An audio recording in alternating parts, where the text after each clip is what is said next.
என்ன பவித்ரா, ரெடி ஆயிட்டியா? அண்ணி, எனக்கு என்னமோ சாரி செட் ஆகும் தோணல அண்ணி. நான் பேசாம போய் சுடிதாரே மாத்திக்கிடுறேன்.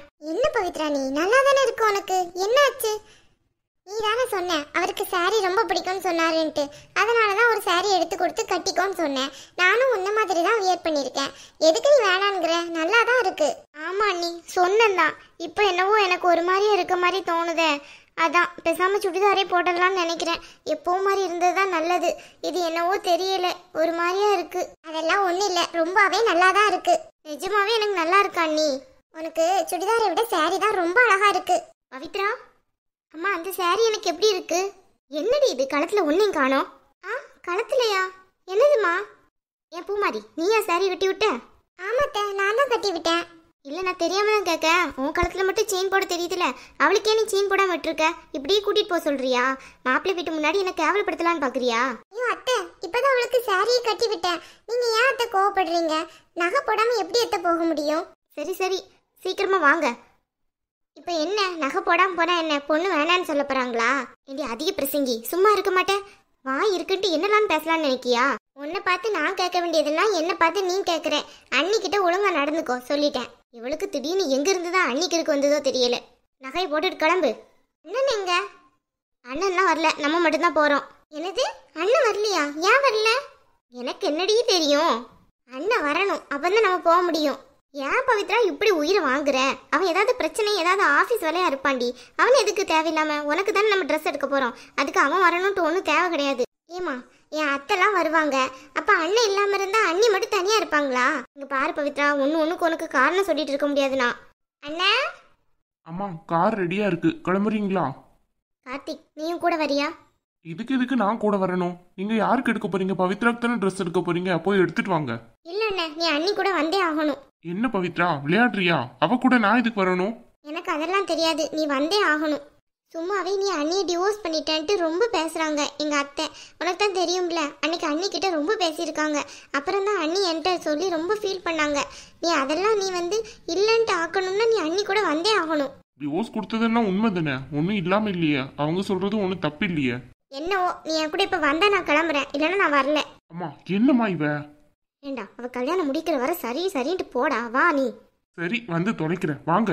அங்கே நின்னா எப்படி? இங்க வா, அண்ணி கிட்ட வந்து நில்லு. உனக்கு இதெல்லாம் ரொம்ப ஓவரா இல்ல? வாண்ண. ஏண்டி, இப்பவாது வர்றியா இல்ல இன்னும் வேலை கிடக்குதா உனக்கு? வர்றேன் போ. வாங்கம்மா வாங்க. என்ன பார்க்கணும்? ஒரு 5 நிமிஷம் வெயிட் பண்ணுங்க. எங்களுக்கு தெரிஞ்சவங்களும் வர வேண்டியது இருக்கு. பார்க்க மட்டும் அழகா இருந்தா போதுமா? படிப்புல இருக்கணும், அதே இல்ல. ஸ்டைல பேரு என்ன? நீ தானே பவித்ரா கிட்ட சொல்லி என்ன வர வச்சிருக்க. உனக்கு இல்லாட்டான திமிருடி. இங்க பாருங்க, ரொம்ப ஓவரா பேசிட்டு இருந்தீங்கன்னா அவ்வளவுதான் சொல்லிட்டேன். நீங்க வரணும்னு எனக்கு ஒன்றும் அவசியம் கிடையாது. நானே இன்னைக்கு ஒரு நாள் காலேஜ் லீவ் போட்டு வந்திருக்கேன். சும்மா என்கிட்ட வந்து சண்டை போட்டுட்டு இருக்கீங்க. உங்களுக்கு எல்லாம் வேற வேலை இல்ல? அடேங்கப்பா, பெரிய காலேஜ், அப்படியே படிச்சுட்டாலும் உன் மண்டையில படிப்பு ஏறி உட்கார்ந்துரும் பேரு. அத பத்தி நீங்க பேசுறீங்களா? உங்க மண்டையில ஒழுக்கம் ஏறி உட்கார்ந்துருக்கா என்ன? என்னடி வர வர திமிரா பேசுற? என்ன அடிச்சடி காணாது? ஆனாலும் உனக்கு இல்லாத திமிரு தான் வந்திருக்கு. படிக்க போயிட்டேங்கிற ஆணவத்துல பேசுறியோ? படிக்காம இருக்கையில அப்பாவி மாதிரி இருந்த. எல்லாரும் எல்லா நிலையிலயும் ஒரே மாதிரி இருக்க மாட்டாங்க. பக்கத்துல இருக்கவங்க நோன்றதை பொறுத்து தான் இருக்கு. வாயை வச்சுக்கிட்டு சும்மா இருக்காம ஏதாவது சொன்னா எனக்கும் வாயில வரும். அப்படியா? பாக்குறேன். எல்லாம் இன்னும் கொஞ்ச நாளைக்கு தானே உன் ஆட்டம். கொஞ்ச நாளைக்கு தான் உங்க ஆட்டம்னு சொல்லுங்க. பவித்ரா கல்யாணம் முடிஞ்சோன்னே என்கிட்ட இப்படியெல்லாம் நீங்க நின்று பேசிட்டு இருக்க முடியாது. அண்டர்ஸ்டாண்ட்? ஓஹோ, அவ்வளவு தூரம் வளர்ந்துட்டியோ நீ? நீங்க தான் என்ன வளர வச்சுட்டீங்க. ஏண்டி, கழுத்துல போட்டு நகை எங்கடி? என்னம்மா, கையில தான் வச்சிருக்கேன், அறுத்துக்கிட்டு இருக்கு. அத்தை வரட்டும், அப்புறம் போடுறேன். ஏண்டி, கழுத்துல இப்போ அதை போட போறியா எப்படி? ஐயோ, உன் தொல்லை தாங்க முடியல எனக்கு. உனக்கெல்லாம் எங்கடி நகையோட அருமை தெரிய போகுது? அதெல்லாம் இல்லாதவங்க கிட்ட கேட்டாதான் தெரியும். ஆமா, இல்லாதவங்களுக்கு எடுத்துட்டு போய் கூட யார் வேண்டான்னாவா? வா இருக்குன்னு திமிர்ல பேசிட்டு அலையாத பவித்ரா. வர்றவங்க கிட்ட ஒழுங்கா நடந்துக்கோ சொல்லிட்டேன். அவங்க என்ன எடுக்கிறாங்களோ அதை எடுத்துக்கோ. என்னம்மா இது, அன்னைக்கு தான் போய் எடுத்தாச்சுல, இப்ப எதுக்கு தேவையில்லாம? சும்மா நீ தான் வீட்டு கணக்குக்கு ஒன்று எடுக்கணும்னு கூட்டிட்டு வந்துட்டேன். இப்பமா அவங்க சொல்றதே எடுக்கணுமா? இப்படிதான் அன்னைக்கும் அவங்க சொன்னதான் எடுத்துட்டு வந்த மாதிரி இருந்துச்சு. ஏண்டி, அங்க தானடி உனக்கு பிடிச்சது மாதிரி எடுக்க சொன்னேன். அங்க எடுக்காம இங்க வந்து உனக்கு பிடிச்சதை எடுக்க போறேன்னு சொல்லிட்டு இருக்க. ஆமா, எங்க எனக்கு பிடிச்சதை அவங்க எடுக்க விட்டாங்க. நான் சொன்னதெல்லாம் காது கொடுத்து கூட அவங்க கேட்கவே இல்லை எங்க அத்தை. என்ன பண்ண சொல்ற? சரி, இங்க வந்தாச்சு எனக்கு பிடிச்சதை எடுக்கலான்னு பார்த்தா நீ என்னன்னு பார்த்தா அவங்க இஷ்டத்துக்கு எடுக்கணும்னு சொல்லிட்டு இருக்க. இதை நம்ம வீட்டுல எடுக்க தானே எனக்கு பிடிச்சதான் நான் எடுப்பேன். என்னடா இவ இப்படி பேசுறா? பின்ன என்னம்மா, பவித்ரா அவளுக்கு பிடிச்சதே எடுக்கட்டும். அப்படி மீறி அவங்க ஏதாவது சொன்னாங்க, நடக்கிறது வேறங்க. அது சரி, அண்ணனுக்கு தங்கச்சி தப்பாம தான் பிறந்திருக்கா. வாயை வச்சுக்கிட்டு கொஞ்சம் சும்மா இரு. உன் வீராப்பெல்லாம் அவங்க கிட்ட காட்டக்கூடாது. பொண்ணு வீட்டில் நீ எப்படின்னா நடந்துக்கோ, அதை பற்றி பிரச்சனை கிடையாது. ஆனால் இவங்க மாப்பிள்ளை வீடு, ஒழுங்கு மரியாதை நடந்துக்கோ சொல்லிட்டேன். இது உன் தங்கச்சியோட கல்யாண வாழ்க்கை. தங்கச்சி ஒழுங்கா அங்க போய் இருக்கணும்னா இப்படி எல்லாம் பேசினாதான் சரிப்பட்டு வரும். தயவு செஞ்சு வாயை வச்சுட்டு சும்மா இரு. அண்ணன் தங்கச்சியும் சேர்ந்து இந்த சம்மந்தத்தை கெடுத்துறாதீங்க. ஆமா, கெடுக்குறாங்க. சம்மந்தி, வாங்க சம்மந்தியம்மா. எங்க அவரை காணாத்த? கொஞ்சம் ஆபீஸ் வேலையா இருக்குன்ட்டு போயிருக்காமா. நம்ம பிடிச்சதை எடுத்துக்கிடுவோம். அவன் வந்து இப்ப என்ன பண்ண போறான்? என்னத்த சொல்றீங்க? அவர் வர்றேன்னு தானே சொன்னாரு என்கிட்ட.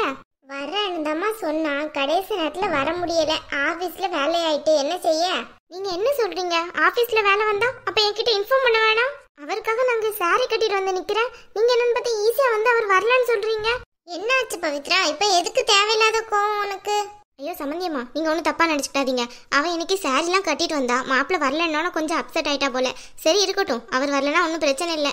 இப்போ வீட்டு சைடாக தானே எடுக்கிறோம். பவித்ராக்கு பிடிச்சதே அவ எடுத்துக்கிடட்டும். நீங்க சாரீஸ்லாம் கொஞ்சம் எடுத்து போடுறீங்களா? சம்மந்தியம்மா, ஒன்று விஷயம் சொல்லணும்னு நினைச்சேனே. நாங்க ஏற்கனவே போய் எடுத்துட்டோம்ல, நீங்க ஏன் தேவையில்லாம எடுக்கிறீங்க? நீங்க எடுத்தா என்ன? எங்க வீட்டுல எனக்கு எடுக்கிறாகோ, அதுல என்ன பிரச்சனை இருக்கு? பவித்ரா, என்ன இது? இப்படி எல்லாம் பேசக்கூடாது அத்தை கிட்ட. அவ இப்படிதான் பேசுவா. உனக்கு என்ன வந்துச்சான்? அது சரி, நல்லதா சொல்லியும் கொடுக்கற கூடாது. அவ கெட்டது பேசினா தண்டிக்கிறதும் கிடையாதா? என்ன மனுஷன் நீங்களாம்? ஆமா, இவ பெரிய உத்தம புத்திரி. பொய் சொல்லி கல்யாணம் பண்ணிட்டு பேச்ச பேச்ச. இங்க பாரு, என்ன நடக்குதோ அதை மட்டும் கேட்டுட்டு நெல்லு. தேவையில்லாம பெரிய மனுஷி மாதிரி எதுலயா தலையிட்ட உனக்கு அவ்வளவுதான். உன்கிட்ட பேச முடியுமா? அது இல்லங்க, என்ன இருந்தாலும் நீங்க பண்றது தப்பு தான். அது என்ன, அவர் வராம இருக்கலாம். ஒரு வார்த்தை இன்ஃபார்ம் பண்ணிருக்க வேண்டியது எங்க கிட்ட. நாங்களே 1008 வேலையை போட்டுட்டு வந்திருக்கோம். நாங்க என்ன சும்மாவா இருக்கோம்? நான் ஒரு கம்பெனில எம்டியா இருக்கேன். அது இல்லப்பா, புரியுதுதான். என்ன பண்றது, அவனுக்கு கொஞ்சம் வேலையாயிட்டு. சரி, இப்ப என்ன? அதுதானே நீ உடுக்க போற. இந்த சாரி எதுக்கு? வேணா வீட்டுக்கு போயிட்டு இன்னொரு நாளைக்கு வரலாமா? ஐயோ, அது எப்படிமா? இருக்கட்டும், பவித்ராக்கு பிடிச்சது ஒன்று எடுத்து வச்சுக்கிட்டோட்டுமே. அதை என்கேஜ்மெண்ட்ல போடலாம்னா அது அப்புறமா எப்பமா போட்டுக்கிடுவாள்ல. அது உங்க இஷ்டம், எடுத்து கொடுக்கறது. உங்க பொண்ணுக்கு நீங்க எடுக்க போறீங்க, அதுல நான் எதுக்கு தலையிட போறேன்? சரி சரி, எடுத்து காட்டுங்க. என்ன இவங்க இப்படி நடந்துகிட்டு இருக்காங்க? அன்னைக்கும் இப்படிதான் லெஹங்கா எடுக்க போகல, இந்த மாதிரி தான் என்கிட்ட நடந்துகிட்டு இருந்தாங்க. அவங்க இஷ்டத்துக்கு தான் எல்லாமே செலக்ட் பண்ணாங்க, என்ன விட்டு கூட செலக்ட் பண்ண சொல்லல. அவர் ஏன் இன்னைக்கு வரல? என்கிட்ட வரேன்னு தானே சொன்னாங்க. இடையில எது நடந்திருக்கும்? ஒருவேளை அத்தை ஏதாவது சொல்லி வர வேணான்னு வச்சிருப்பாங்களோ? ரொம்ப குழப்பமா இருக்க. வர என்கிட்ட ஃபோன் பேசிட்டு தான் இருந்தாரு வர்றேன்ட்டு. திடீர்னு வரலன்னா கண்டிப்பா ஏதாவது காரணம் இருக்கும். அப்படி வேலை இருந்தா என்கிட்ட முன்னாடி சொல்லி தானே இருப்பாரு. அதை எப்படி சொல்லாம இருப்பாரு? இல்ல என்னால நம்பவே முடியல. ஏதோ ஒரு ரீசன் இருக்கதான் செய்யுது. என்னம்மா நீ எங்க வாயை பார்த்துட்டு நிக்க? போய் சாரீஸ் எடுத்துட்டு வா, வர்றவங்க பாக்கணும்ல. அம்மா எனக்கு ஒண்ணு சாரி வேணாம், வீட்டுக்கு போலாம். என்ன அடுத்தக்கு இருக்கா? அமைதியா இருந்துரு சொல்லிட்டேன். என்னடி கோவப்படுற? கடன்ட்டு தெரியுதா இல்லையா? அதுவும் இல்லாம அவங்க உன் அத்தை, உன் அண்ணியை பார்த்து கத்துக்கோடி பொறுமனா எப்படின்ட்டு. தொட்டது 100க்கு அண்ணன் மாதிரி கோவம் மூக்கு முட்டை வருது. என்ன நினைச்சிட்டு இருக்க மனசுல? என்னம்மா நீ தப்பு பண்ணது அவங்கள திட்டாம என்ன திட்டிட்டு இருக்க? இங்க பாரு, நம்ம தான் இப்ப சாரி எடுக்க வந்திருக்கோம். அடக்க ஒடுக்கமா நின்று எடுத்துட்டு வீட்டை பக்கம் போவோம், அப்புறம் பேசிக்கலாம் மத்தத. சும்மா அங்க நின்று சண்டை சச்சரவுன்னு ஏதாவது இழுத்து விட்டுட்டேன்னு வை, அவ்வளவுதான் சொல்லிட்டேன்.